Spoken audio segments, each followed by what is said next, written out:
இந்த காணொலி பார்க்க வந்த எல்லாருக்குமே ஒரு அழகான வணக்கம் மக்களே. இன்னைக்கு நம்ம மலையாள சினிமால 2022 ரிலீஸ் ஆயிருக்கக்கூடிய புல்லு ரைசிங் அப்படின்ற ஒரு சூப்பரான கிரைம் த்ரில்லர் படத்தை பத்தி தான் இந்த வீடியோல பார்க்க போறோம். சோ வீடியோக்குள்ள போறதுக்கு முன்னாடி இந்த படத்தோட வல்லனை பத்தி சொல்லணும் அப்படின்னா, புட்கள் நிறைஞ்ச அடர்ந்த காடு மாதிரி இருக்க ஒரு இடம், அந்த இடத்துக்குள்ள ஒரு சின்ன பொண்ணு மாட்டிக்கிறாங்க அப்படின்ற மாதிரி இருக்கும். அவங்கள துரத்திக்கிட்டு ஒரு 4-5 பேர் போக ஆரம்பிக்கிறாங்க. இதுக்கான காரணம் என்ன? இவங்க போன அந்த புட்கள் நிறைஞ்ச காடு இருக்கு இல்லையா, அது ரொம்பவே காம்ப்ளிகேட்டடான காடு அப்படின்ற மாதிரி இருக்கும். அதுக்குள்ள ஒரு பர்டிகுலர் இனத்தவர்கள் மட்டும் வாழ்ந்துகிட்டு இருக்காங்க. உள்ள போறாங்க அப்படின்னா வெளியே வர்றது ரொம்ப ரொம்ப கஷ்டம். சோ இப்படி இருக்கும்போது இதுல இருந்து இவங்க எப்படி மீண்டு வந்தாங்க அப்படின்றதா இந்த படத்தோட மீதி கதையா நாம பார்க்க போறோம். சோ கண்டிப்பா இது ஒரு டிஃப்ரெண்ட் படமா உங்களுக்கு இருக்கும் அப்படின்னு நம்பிக்கையில இந்த வீடியோக்குள்ள உங்களை கொண்டு போறேன். இந்த படத்தோட ஸ்டார்டிங் சீன்லயே ஒரு நபர் தண்ணியில மூழ்கிக்கிட்டே இருக்க மாதிரி காமிக்கிறாங்க. அவரோட கண்களுக்கு ஏதோ ஒரு விஷுவல் போய்கிட்டே இருக்கும்போது அவரோட பாயிண்ட் ஆஃப் வியூல இருந்து ஒரு பிளாஷ்பேக் வந்து போக ஆரம்பிக்குது. இவங்க காட்டுக்குள்ளே வாழ்ந்துகிட்டு இருக்க மாடர்ன் இனத்தை சேர்ந்தவங்க அப்படின்ற மாதிரி இருக்கும். சோ இவங்களுக்கு தெய்வமா இருக்கிறது தேவி அப்படின்ற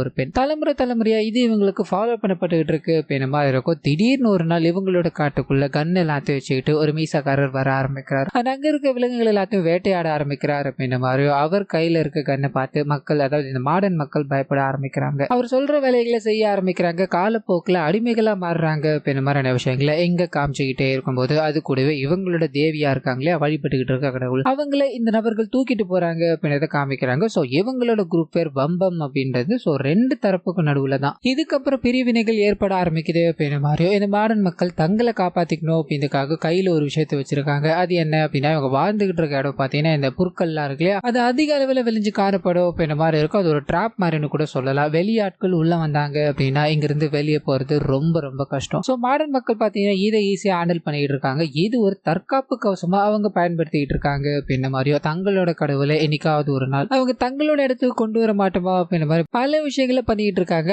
அதுல ஒண்ணுதான் இது சேத்துல சண்டை போடுறது அப்படின்ற மாதிரி. ஒரு 2 பேர் பாத்தீங்கன்னா பயங்கரமா சேத்துக்குள்ள சண்டை போட்டுக்கிட்டு இருக்காங்க. சோ இந்த விஷயங்கள் எல்லாத்தையும் நமக்கு அப்படியே காமிச்சிட்டு ஊருக்குள்ள ஒரு போலீஸ்காரர் புதுசா வந்திருக்காரு போல, அவர்கிட்ட போக ஆரம்பிக்குது. ஊருக்குள்ள எக்கச்சக்கமான திருட்டுகள் நடந்துகிட்டே இருக்கு போல. இதனால திருடனோட போஸ்டர் இருக்கு இல்லையா, அதை ஊர் மக்கள் முன்னாடி ஒட்டணும் அப்படின்றதுக்காக அந்த வேலைகளை ஈடுபட ஆரம்பிக்கிறாங்க. அது கூடவே ஊர்ல நடந்துகிட்டு இருக்க விஷயங்கள் எல்லாத்தையும் எக்ஸ்பிளைன் பண்ண ஆரம்பிக்கிறாரு. முன்னாடியே சொன்ன மாதிரி 2 பிரிவுகள் இருக்கு இல்லையா, அந்த 2 பிரிவுகளுமே பாத்தீங்கன்னா காலப்போக்கில் ஜாதி பிரிவினையா மாறிடுச்சு அப்படின்ற மாதிரி இருக்கும். நான் பெரியவன் நீ சின்னவன் அப்படின்ற மாதிரி 2 பேருக்குள்ள மாத்தி மாத்தி சண்டைகள் இருந்தாலும் தேவி அப்படின்ற ஒரு கடவுள் இருக்காங்க இல்லையா, அவங்களாலதான் இவனுங்க 2 பேருமே இணைஞ்சு நிக்கிறானுங்க. அந்த கடவுள் இருக்கிற வரைக்கும் தான் இவனுங்களை நம்மளால கட்டுப்படுத்த முடியும் அப்படின்ற மாதிரி பேசிட்டு போய்கிட்டே இருக்கும்போது அந்த திருவிழாக்குள்ள போக ஆரம்பிக்குது. சோ தேவி அப்படின்ற ஒரு சின்ன பொண்ணை காமிக்கிறாங்க. காலப்போக்கில், அதாவது இவங்க இந்த இடத்தை பிடிக்கிறதுக்கு முன்னாடி வேற ஒருத்தவங்க இருப்பாங்க. அந்த தலைமுறை அப்படியே கடந்து வந்துகிட்டு இருக்கு. இப்போ இந்த சின்ன பொண்ணு உட்காந்துக்கிட்டு இருக்காங்க அப்படின்றத நமக்கு காமிச்சுக்கிட்டே இருக்கும்போது இப்போ இந்த இடத்துல பெருசா இருக்கிறது வம்பன் இடத்தை சேர்ந்தவங்க தான் இல்லையா,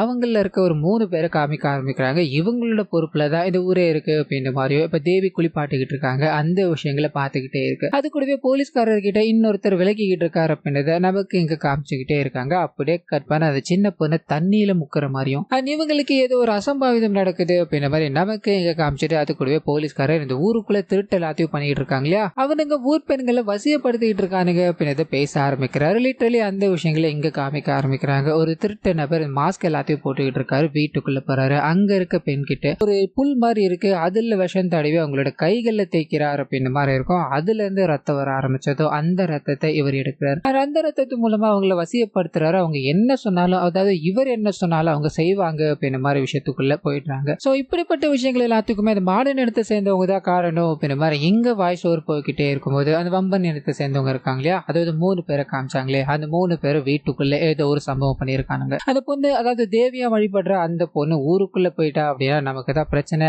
எங்க போனாலும் சரி, அவ அந்த பொருட்களுக்குள்ளே போய் ஒளிஞ்சாலும் சரி, அவளை கொல்லாம விடக்கூடாது அப்படின்னு ஒரு சின்ன பொண்ணு துரத்திக்கிட்டு இருக்காங்க அப்படின்றத நமக்கு காமிச்சுக்கிட்டே இருக்கு. அது கூடவே இவனுக்கு எல்லாரும் தீப்பந்தத்தை எடுத்துக்கிட்டு அந்த பொருட்களுக்கு நடுவுல போக ஆரம்பிக்கிறாங்க. இதைத்தாண்டா, அதாவது இதுக்குள்ள போனாங்க அப்படின்னா அவங்க வெளியே வர்றது ரொம்ப ரொம்ப கஷ்டம்னு தெரிஞ்சாலும் இதை நம்ம பண்ணிதான் ஆகணும், இல்லைன்னா பெரிய பிரச்சனைக்குள்ள தள்ளப்படுவோம் அப்படின்ற மாதிரி புல்லுக்குள்ள ஒருத்தரும் தீப்பந்தத்தை எடுத்து போய்கிட்டே இருக்கும்போது தூரமா ஏதோ ஒரு சத்தம் கேட்க ஆரம்பிக்குது. பயப்பட ஆரம்பிக்கிறாங்க. அதே சமயத்துல இவங்களுக்காக, அதாவது இவங்களை பார்த்து பயந்து நடுங்கிட்டு இருக்க ஒரு சின்ன குழந்தைகிட்ட போக ஆரம்பிக்குது. அந்த குழந்தை அப்படி இப்படின்னு போய்கிட்டே இருக்கும்போது ஒரு குடிசை மாதிரி இருக்கு. பக்கத்துல ஒரு பொம்மை இருக்கு. அந்த பொம்மையை பார்க்குது. குடிசைக்குள்ள போய் அப்படி கண்ணு மூடுது அப்படின்ற விஷயங்களை நமக்கு இங்க காமிச்சுக்கிட்டே இருக்கு. அதே சமயத்துல எங்க அந்த தீப்பந்தத்தை எடுத்துக்கிட்டு போனாங்களா, ஒருத்தரும் அங்க இருக்க வினோதமான ஒன்னத்தால அட்டாக் பண்ணப்படுறாங்க. இதனால அங்க இருக்க எல்லாருமே நடுங்க ஆரம்பிக்கிறாங்க. மாடர்ன் இடத்தை சேர்ந்தவங்க ஒரு பேய் மாதிரியானவங்க அப்படின்ற மாதிரி இவங்களுக்கும் அவங்களுக்குள்ள அரசல் புரசலா பேச்சுக்கள் இருந்துகிட்டே இருக்கும். இதனால பல பேர் நடுங்கிக்கிட்டு இங்க இருந்து போயிடலாமா, திரும்பி போறதுக்கு வழி தெரியணுமே அப்படின்ற குழப்பத்துல அங்க இங்க அலைஞ்சுக்கிட்டே இருக்கும்போது அப்படியே கற்பனை ஒரு வயசானவர்கிட்ட போக ஆரம்பிக்குது. சோ இவர் முகமூடி அணிஞ்சுக்கிட்டு தான் இது எல்லா வேலைகளையும் பண்ணிக்கிட்டு இருக்காரு அப்படின்றத நமக்கு எங்க காமிச்சுக்கிட்டே இருக்க ஒருத்தரையும் சாகடிச்சு, அதாவது காயப்படுத்தி இவர் வேற வேற இடத்துக்கு தூக்கிட்டு போய்கிட்டு இருக்காரு அப்படின்ற எல்லாத்தையும் நமக்கு எங்க காமிச்சுக்கிட்டே இருக்கும்போது அதே சமயத்துல அந்த வேலைகள் எல்லாத்தையும் முடிச்சுட்டு மத்தவனுங்க எல்லாருமே பயந்து நடுங்கிட்டு இருக்கானுங்க. இந்த பயத்தை பயன்படுத்தி இவர் தங்கிட்டு இருக்க இடத்துக்கு போக ஆரம்பிக்கிறாரு. அங்க உட்காந்து ஒரு பீடியை பிடிச்சுக்கிட்டே இருக்கும்போது அந்த சமயத்துல தான் இவரோட குகைக்குள்ள, அதாவது இவரோட ரூமுக்குள்ள ஒரு லேடி இருக்காங்க அப்படின்ற விஷயம் தெரிய ஆரம்பிக்குது. அந்த பொண்ணு கிட்ட போகும்போது சின்ன பொண்ணா இருக்கு. அந்த பொண்ணுக்கு ஏதோ ஒரு சம்பவம் நடந்திருக்கு போல. முகமெல்லாம் கீறப்பட்ட நிறைய காயங்களோட இருக்கு. அந்த பொண்ணை பார்த்ததோ இவருக்கு என்ன பண்ணணும் அப்படின்றது தெரியல. இதனால கொஞ்சம் கொஞ்சமா பேச ஆரம்பிக்க, அது மூலமா தான் இந்த குழந்தைக்கு உதவி தேவைப்படுது அப்படின்றத புரிஞ்சுக்கிறாரு. குழந்தை இங்க இருந்து எப்படியாவது காப்பாத்தி கொண்டு போகணும் அப்படின்ற மாதிரி முடிவெடுக்கிறாரு. அது கூடவே இந்த வலைக்குள்ள, அதாவது இந்த இடத்துக்குள்ள வந்துட்டானுங்க அப்படின்னா அவனுங்க இங்க இருந்து வெளியே போகக்கூடாது, அதுக்கு ஏதாவது பண்ணணும் அப்படின்றதுக்காக ஒவ்வொருத்தரும் தனித்தனியா பிரிக்க ஆரம்பிக்கிறாரு. ஒவ்வொருத்தரையும் அட்டாக் பண்ணணும் அப்படின்ற மாதிரி ட்ரை பண்ணிக்கிட்டே இருக்க, அவனுங்களுக்கு இங்க ஒரு அமானுஷம் கிடையாது, ஒரு மனுஷன் தான் இது எல்லா வேலையும் பார்த்துக்கிட்டு இருக்கான் அப்படின்றது தெரிஞ்சு போயிடுச்சு. ஸோ ஒட்டு மொத்தமா இருந்தோம் அப்படின்னா அவனை நம்ம எதிர்த்து நிற்கலாம், அந்த மாடு நிலத்தை சேர்ந்தவனை இன்னியோட நம்ம அழிச்சாகணும் அப்படின்ற மாதிரி கும்பலா நின்றுகிட்டே இருக்கும்போது அந்த சமயத்துல தான் இந்த வயசானவர் இருக்கா இல்லையா, அவங்க கையில மாட்டிக்கிறார் அப்படின்ற மாதிரியும் அது மூலமா அந்த சின்ன பொண்ணு பிடிக்கிறாங்க. ரெண்டு பேரையும் போட்டு கொடுமைப்படுத்திக்கிட்டே இருக்கும்போது இந்த வயசானவர் உங்களை ஒருத்தரையோட விட மாட்டேன்டா அப்படின்ற மாதிரி அங்க வந்து அந்த குழந்தைய கூப்பிட்டுக்கிட்டு தப்பிக்க ஆரம்பிக்கிறார். இது மூலமா நமக்கு என்ன தெரிய ஆரம்பிக்குது அப்படின்னா, அந்த குழந்தைக்கு ஏதோ ஒரு அசம்பாவிதம் நடந்தது அப்படின்ற மாதிரி காமிச்சாங்க இல்லையா, அது என்ன அப்படின்னா இவங்க எல்லாராலையுமே அந்த குழந்தை கற்பழிக்கப்பட்டிருக்கு. அதுவும் கடவுளுக்கு இணையான குழந்தைய இவங்க இந்த மாதிரி பண்ணிட்டாங்க அப்படின்ற மாதிரி இருக்கும். இந்த விஷயம் வெளியே தெரிஞ்சது அப்படின்னா பிரச்சனை ஆயிடும். இதனாலதான் அந்த குழந்தைய துரத்திக்கிட்டு இங்க வந்திருப்பாங்க. இங்க அடைக்கலம் புகுந்த அந்த குழந்தைக்கு இந்த நபர் இப்ப உதவ கிளம்பிட்டார் அப்படின்ற விஷயங்கள் எல்லாத்தையும் பாத்தீங்கன்னா அப்படி விஷுவலைஸா நமக்கு காமிக்க ஆரம்பிக்கிறாங்க. இது எதையுமே இவங்க எக்ஸ்பிளைன் பண்ண கிடையாது. ஒரு பக்கம் அந்த குழந்தைய கூப்பிட்டுக்கிட்டு அந்த குழந்தைய பத்திரமா மீட்டுட்டு போகணும் அப்படின்னு எண்ணங்கள், இன்னொரு பக்கம் உள்ள வந்திருக்கிறவங்களை விடக்கூடாது அப்படின்றதுக்காக மறுபடியும் அந்த குழந்தைய சேஃபான இடத்துல உட்கார வச்சுட்டு நான் திரும்பி வந்துடுறேன்பா அப்படின்ற மாதிரி உள்ள போக ஆரம்பிக்கிறாரு.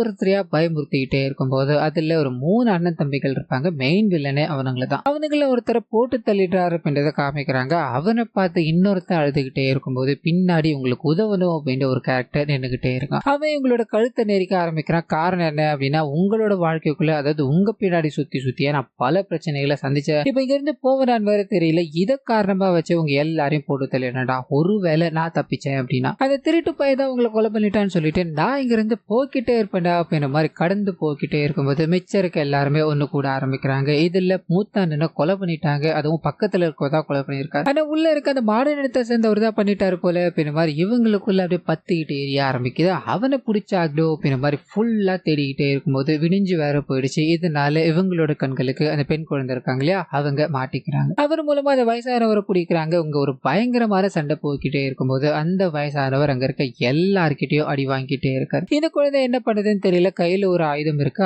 அந்த ஆயுதத்தால அங்க இருக்க எல்லாரையும் தாக்கிக்கிட்டே இருக்கும்போது முடிவுல ஒருத்தன் கூட உயிர் பிழைக்கல. அங்க பலத்த காயங்களோட ரத்த வெள்ளத்துல படுத்துக்கிட்டு இருக்காங்க அப்படின்றத காமிக்க இந்த நபருக்கும் நிறைய காயங்கள். அதை எதையுமே பொருட்படுத்தாம அந்த குழந்தைய தோள்கள்ல சுமந்துக்கிட்டு இவர் அங்க இருந்து போக ஆரம்பிக்கிறாரு. கடவுளா வழிபட்டுக்கிட்டு இருக்க ஒரு இடம் இருக்கு இல்லையா, அந்த இடத்துக்கு போய் அந்த குழந்தைய படுக்க வச்சுட்டு அந்த குழந்தைக்கு உடம்புக்கு முடியாம இருக்கும். பக்கத்துல ஒரு பெல் இருக்கும். அதை வேகமா அடிச்சுட்டு அங்க இருந்து கிளம்பிக்கிட்டு இருக்காரு அப்படின்றத நமக்கு இங்க காமிச்சுக்கிட்டே இருக்கும்போது அதே சமயத்துல ஸ்டார்டிங் சீன்ல ஒருத்தர் தனிக்குள்ள இருந்தார் அப்படின்றத காமிச்சாங்க இல்லையா, அங்க போக ஆரம்பிக்குது. அந்த மாதிரி செய்தி எல்லாத்தையும் சொல்லிக்கிட்டே இருக்கும்போது விஷுவலா சில விஷயங்களை காமிக்க ஆரம்பிக்கிறாங்க. அவரோட அப்பா அம்மாவை அந்த புட்களுக்குள்ளதான் இழந்தார் அப்படின்ற மாதிரியும், அந்த நாளுக்காக, அதாவது தன்னோட அப்பா அம்மாவை கொலை பண்ணவனுங்களை பழி வாங்கணும் அப்படின்ற நாளுக்காக தான் இன்ன வரைக்கும் காத்துக்கிட்டு இருக்காரு. அதுக்கான பயிற்சிகள் தான் இது அப்படின்ற மாதிரி சொல்றாங்க. சோ தண்ணிக்குள்ள எதுக்காக பயிற்சி எடுக்கிறார் அப்படின்னா, தண்ணிக்குள்ள இருக்கும்போது நமக்கு நிறைய பேனிக் வரல, என்ன நடக்க போகுதோ அப்படின்ற பயம் இருந்துகிட்டே இருக்கு இல்லையா, அதை எல்லாத்தையும் கண்ட்ரோல் பண்ணிட்டோம் அப்படின்னா இந்த இடத்துல சர்வைவல் பண்ணிடலாம் அப்படின்றது இவங்களோட நியதியான். இதை தாண்டி இந்த விஷயத்துல, அதாவது இந்த படத்துல இன்னொரு விஷயம் இருக்கு. அது என்ன அப்படின்னா, இந்த பொருட்கள் நிறைஞ்ச காடு இருக்கு இல்லையா, அதுதான் மனுஷங்களோட வெவ்வேறு விதமான எண்ணங்கள் அப்படின்ற மாதிரி இருக்கும். அதுக்குள்ள நுழைஞ்சிட்டாங்க, அதாவது ஏதாவது ஒரு விஷயத்துக்குள்ள நுழைஞ்சிட்டாங்க அப்படின்னா அதுல அவங்க சிக்கி தவிப்பாங்க அப்படின்ற மாதிரி இருக்கும். பொறுமையா இருந்து இதுக்கான சொல்யூஷன், அதாவது பயப்படாம இதுக்கான சொல்யூஷனை நோக்கி நாம போக ஆரம்பிச்சோம் அப்படின்னா கண்டிப்பா நம்மளால வெளியே வர முடியும் அப்படின்ற மாதிரி தான் கிளைமேக்ஸ்ல அந்த தாத்தா குழந்தையோட வெளியே வர மாதிரி காமிச்சிருப்பாங்க. சோ இது எல்லாத்தையும் பாத்தீங்கன்னா இவங்க இன்டைரக்டா இந்த கதையில சொல்லி இந்த படத்தை இதோட முடிச்சிருக்காங்க அப்படின்ற மாதிரி இருக்கும். படம் சின்ன படமா இருந்தாலும் இதுல சொல்லியிருக்க விஷயங்கள் பாத்தீங்கன்னா அவ்வளவு இருக்கும். டைம் இருந்தது அப்படின்னா கண்டிப்பா இந்த படத்தை ஒரு வாட்டி பாத்துருங்க. அண்ட் இந்த வீடியோல ஏதாவது நிறை குறைகள் இருந்ததுனாலும் அதை மறந்து மறந்துடாம கமெண்ட்ஸ்ல பதிவிட்டுருங்க.